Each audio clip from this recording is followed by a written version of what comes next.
If you are new to this channel and enjoy the content that you see, then don't forget to hit that subscribe button and turn on all notifications to be alerted and notified whenever a brand new video is posted onto this channel, along with following me on these social media platforms to stay connected with me at all times. Thank you so much for your continued support. Now let's begin. Michael Myers was born on October 19th, 1957. He had an older sister named Judith Myers and a younger sister as well. The Myers family resided in a two-story house at 45 Lambkin Lane in the suburban town of Haddonfield, Illinois. By 1963, when Michael was only 6 years old, he claimed to have suffered from bizarre, inexplainable nightmares and heard a voice in his head that would tell him to do things. Violent things. The voices that Michael had been claiming to hearing in his head would speak to Michael in telling him to hate people. On October 31st, 1963, Michael committed his first act of murder. While his parents were away and he was at home alone with his sister Judith, who was supposed to be babysitting him at the time, Michael took it upon himself to commit his first act of murder. Judith Myers cared more about spending an intimate moment with her boyfriend Danny at the time than caring for Michael while in the house. After Danny had left, Michael, dressed in a clown costume, went to the kitchen, picked up a knife, walked up the stairs, and stabbed his sister Judith to death. He then quietly walked back downstairs and onto the front yard, where he waited for his parents and the police to finally arrest him. Michael was later arrested and taken to Smith's Grove Sanitarium, where he became the patient of a psychiatrist named Dr. Sam Loomis. While at the sanitarium there, he spent 15 years with Dr. Loomis, barely moving and never speaking a word. And through this, Michael became cold, isolated, void of all life. And it was only then when Dr. Loomis had begun to realize exactly who Michael Myers truly was. Dr. Sam Loomis quoted this behavior in saying, quote, "Michael Myers is the most dangerous patient I have ever observed. He's covering up. There is an instinctive force within him, and he's waiting for something."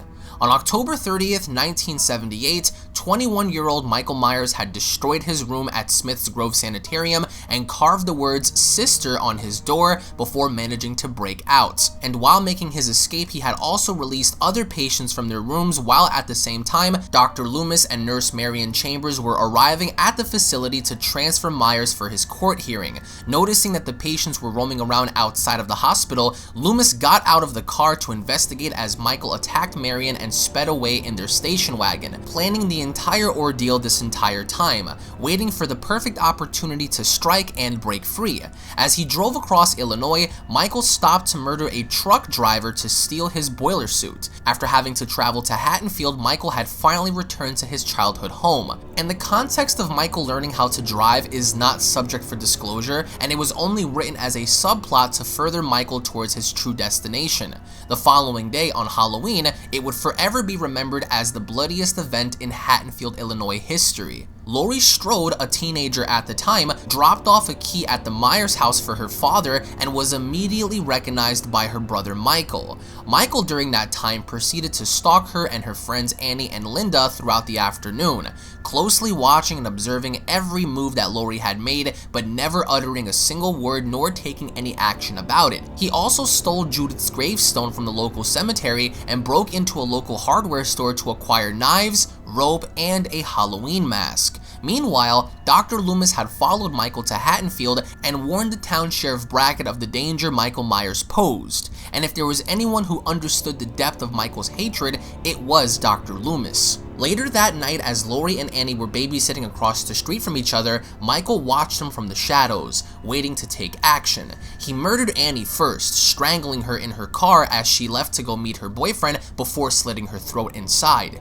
Later, Linda and her boyfriend Bob fell victim to Michael's wrath as well, as to ensure that there is no suspicion, Michael killed them both as well, saving Laurie for last. Laurie, after attempting to reach her friends with no contact, crossed the street to investigate, only to find Annie's body arranged under Judith Myers' gravestone, with Linda and Bob hidden in the closets with mutilated bodies. Michael then revealed himself as he lunged at his sister Laurie, catching her on the arm with his knife. As she began to run across the street for help, Michael Myers began to follow her as Laurie hid the children that she had been watching to further ensure their safety, as well as calling for help. The intense encounter between Michael Michael and Laurie led to a bloody battle as Laurie was forced to stab Michael with a wire hanger in his eye while trapped in the closet, and later with his own knife. As Michael rose to resume his attack on Laurie, she managed to unmask Myers for the first time, revealing his face before placing the mask back on. Dr. Loomis had later appeared, only to save Laurie by shooting Michael Myers 6 times, causing him to fall off of the balcony. When Dr. Loomis went to check the body to ensure that Michael was dead, Michael Myers had completely vanished. Halloween 2018 takes place 40 years after the events of the 1978 original, where Laurie Strode comes face to face with Michael Myers for one final confrontation, labeled as its true successor following the original movie, where Michael had been held captive once more before breaking out to pursue her. Michael Myers had no emotion. He was void, labeled as a faceless shape, the boogeyman, a man who was uninhibited by all emotion, who moved in silence, never uttering a word, a lifeless man who walked among the living. Exactly 1 year later, Michael Myers makes his debut on Halloween 1979 with Curtis Richards' release of the novelization of the Halloween movie, detailing the background as to why Michael Myers only kills on Halloween, which we're going to further explain in detail on a later video.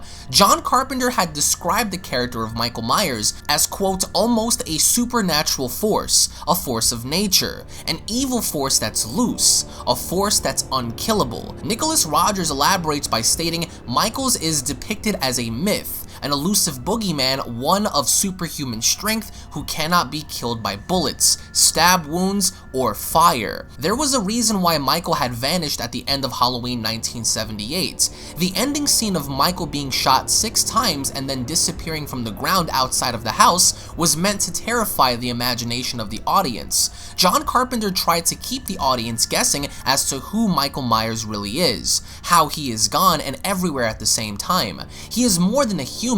He may be supernatural, and no one knows how he got away. To Carpenter, keeping the audience guessing was better than explaining the character away. But in the end, how do you guys feel about Michael Myers? What is the shape? Who is Michael Myers? What are your favorite Michael Myers moments? And if Michael Myers was real and coming after you, what would you do? Let us know your thoughts in the comment section below. Thank you all so much for watching. If you guys are new to this channel, don't forget to punch that subscribe button for more awesome content such as this. Enable all notifications by clicking on the bell icon to never miss a single upload. If you enjoyed the video, be sure to go on ahead and leave a like down below. We hope you all enjoyed, and we'll be seeing you all in the next video. Happy Halloween, everybody!